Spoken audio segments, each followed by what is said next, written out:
Magandang morning po sa ating lahat. Andito tayo ngayon sa San Juan, Batangas na kung saan ay muli natin bibisitahin ang aking nabiling lupa at ang pinaalaga kong baboy dito sa aking rest house. Ayan po, at panoorin natin ang ating mga videos para malaman natin kung gaano na ba kalaki ang ating pinag-aalagang baboy. Let's go!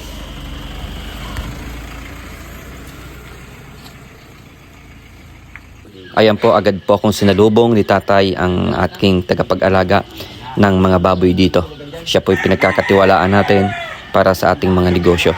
Ayan po, kumbaga talaga nag-i-invest tayo at siyempre doon tayo sa taong mapapagkatiwalaan nung hindi ka iiwan sa ere. Siguro ito yung binigay sa akin ni tatay dahil isang buwan na naman tayo na bumisita dito. So talaga namang binabalikan natin yan. May dala rin akong pasalubong kay tatay. Mayroon silang grocery and mga egg. May bigas din. So yan po. Siguro talaga namang bilang pasasalamat din kay tatay, no? Pinilulutuan tayo. Ayan, kinatayan tayo ng mga manok. So masaya po kami nagkukwentuhan dyan about sa ating pag-aalaga ng baboy. Talaga namang napakasaya.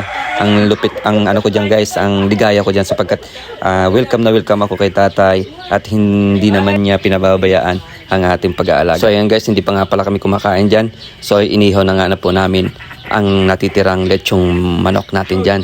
So ayan guys, talaga namang mamaya hapon natin yan titirahin. So talaga namang napakasarap dito guys. Feel na feel ko ang provincial life. Kung meron lang tayong pagkakataon, talagang dito tayo maninirahan sapagkat malilibang tayo dito. Mag-aalaga tayo ng baboy, kakain tayo ng mga masasarap na gulay, ayan mga preskong gulay, tanim lang tayo dyan sa gilid talaga. At ito na yung baboy nating pinakaalagaan. So ayan. At ito na nga yung pinakahihintay natin, ang ipa-reveal natin ang aking pinaalagang baboy. So ayan guys, 22 heads yan. So napansin ninyo nung nakaraan, nung pagpunta ko dito, yung pagkabili ko ay maliliit pa po yan, mga bagong walay. Pero eto na sila ngayon at nakakatuwa namang isipin na sa ganitong mga pagkakataon ay nakikita ko ang mga pinaghirapan natin, ang mga pinag-invest natin na sana sa awa ng ating Panginoon Diyos ay magtagumpay tayo sa larangan ng ating mga pagbibusiness para at least ay meron tayong may maitulong din sa ating pamilya. At dalangin ko na sana'y lagi tayong gabayan at pagpalain at bigyan ng buhay at lakas para sa ating mga pangarap. And then kung tutuparin natin ang ganitong mga sitwasyon ay kailangan natin talaga ng sipag, tiyaga at diskarte. Drum na yan. Diretso dito. Ayan.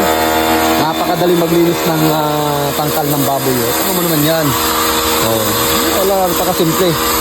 So yan yung sinasabi kong kailangan natin mag-provide para mas mapabilis yung pag-aalaga natin ng baboy. Yung walang kahirap-hirap. Hindi katulad ng manual, pawalisin mo, papasok ka dyan sa loob at madudumihan ka pa. So ayan guys, pagkakain nyo ng baboy at sabay linis ng angkal. Okay? Ayan guys, ito yung sinasabi ko na ang pinaalaga ko ng 22 heads na baboy. Ayan guys, maraming salamat sa panonood and God bless you all. Bye bye.